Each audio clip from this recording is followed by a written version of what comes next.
Oh, You like wow. died and came back. Wow. Let me tell you something.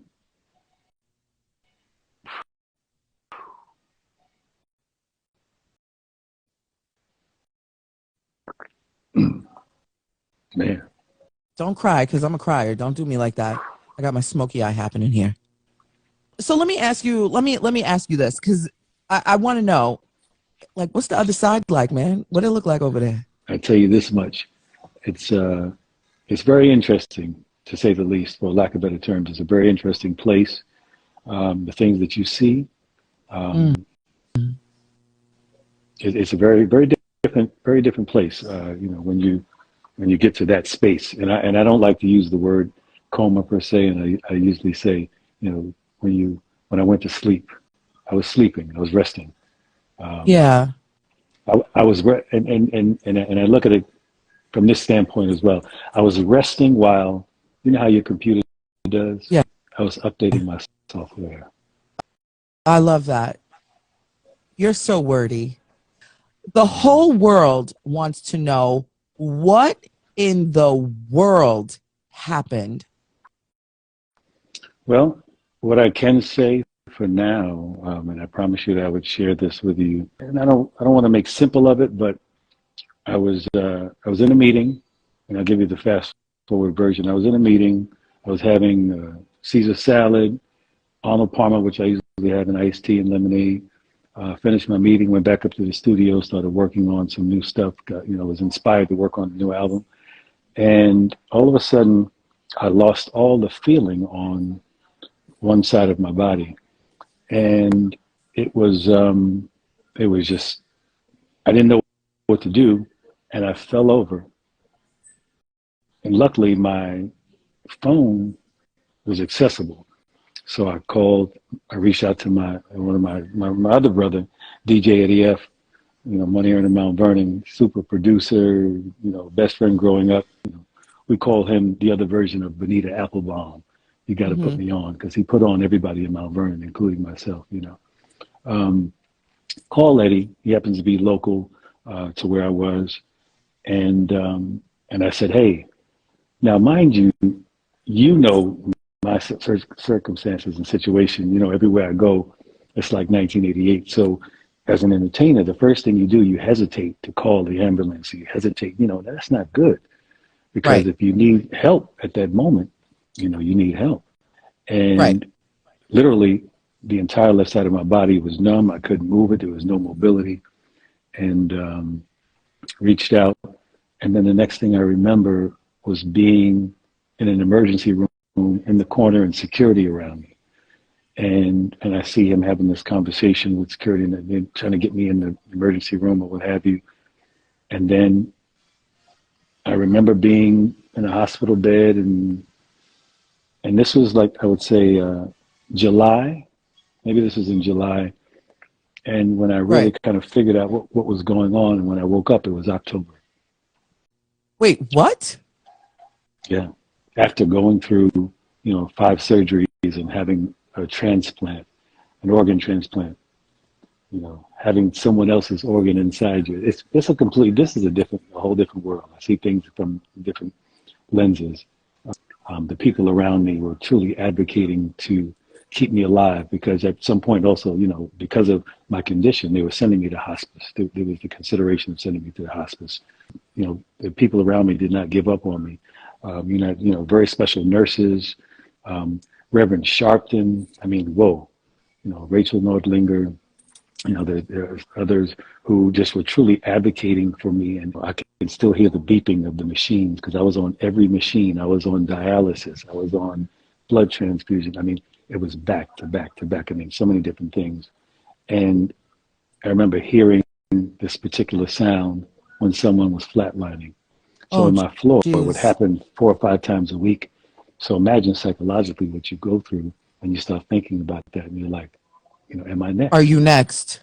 So yeah, so like you go through a myriad of emotions in terms of you know, and I try to stay strong with it. Try to be strong and try to just it's a journey, Natasha. It is a journey.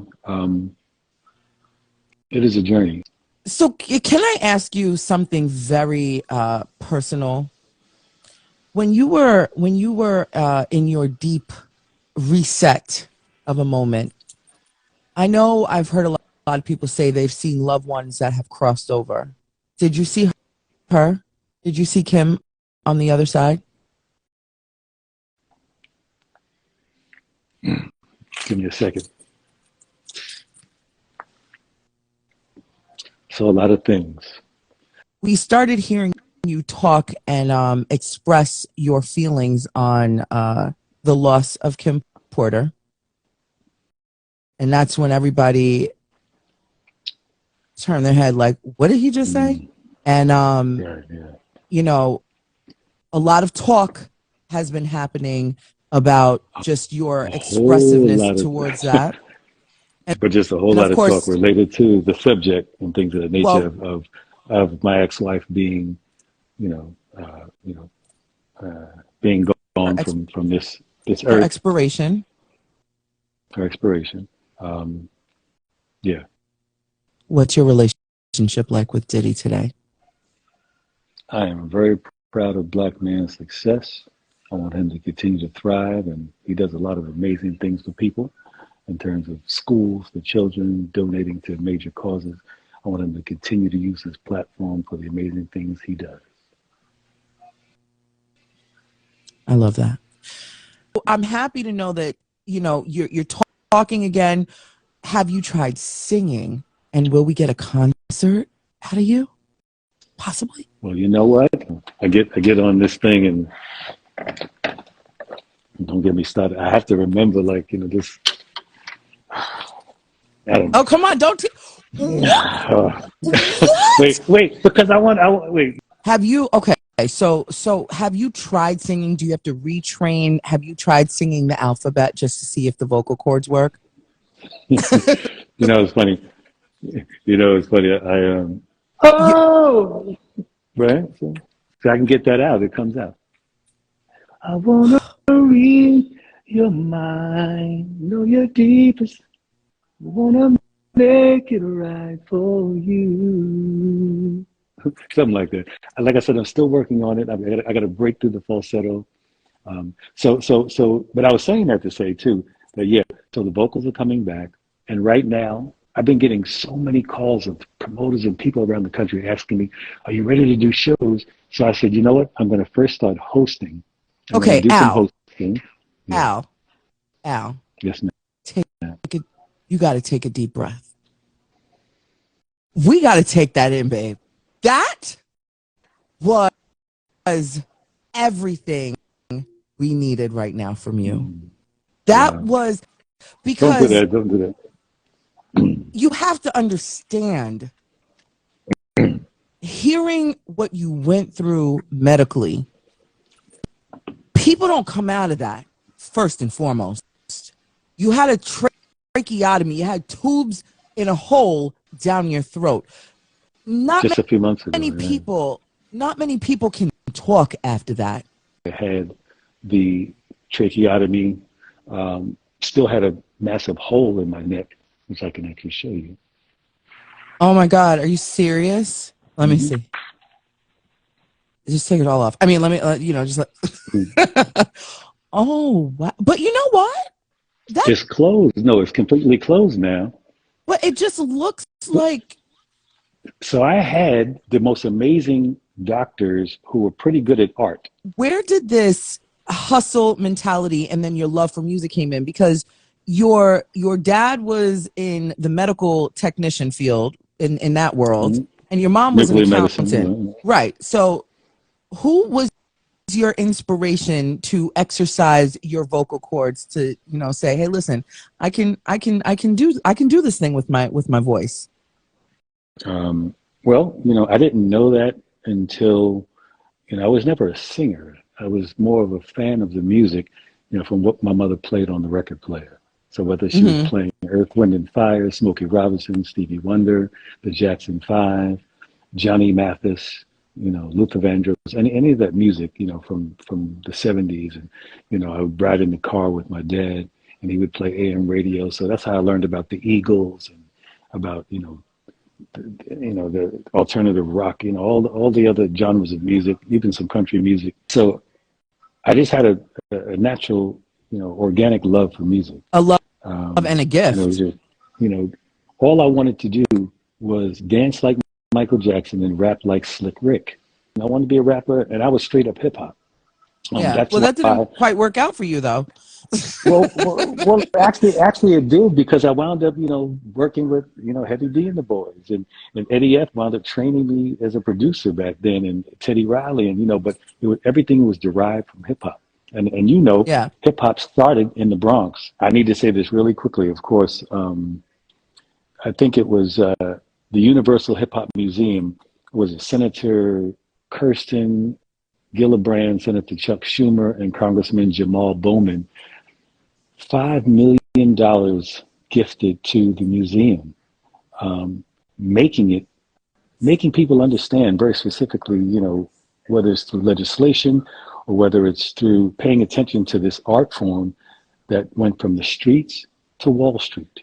When everybody Yeah. jokes about hip hop being this selling this amount of records, and now we've surpassed country music. That's Hmm. because it's real. It's a real art form. There's nothing to play with, and it's not going anywhere. We'll talk. We'll talk offline. But what I want to do is that's what's going to be so special about this book, the Albie Shore life story. In addition to, which I'm saying this here first, I'm going to be working on my life story for television as well, the documentary. I so appreciate it. You have no idea, Natasha. Like I said to you, I I'm just I'm appreciative of your platform and you. Like I said, yeah, I watch what you do, and I actually felt comfortable just coming, sitting, and talking because it's not easy to talk about. That's why I wanted. If I'm just being myself. You know, You're an amazing soul. You have beautiful teeth. I just want to compliment you on this beautiful mouth of yours. Your heart, thank you. your heart is amazing. You are humble. Albie Shore 2.0, the Genesis. I love every part of you. I loved you before, I loved you now, and I love you forever. Thank you for giving me this time. Thank you for giving us this time. Thank you for fighting. And thank you for the new fights for other artists that have come in your generation and that will come behind you, to just know the business and get what's owed to them. Thank you for everything that you're doing today. Don't let anyone tell you that God is good. Chicken is good. God is truly amazing.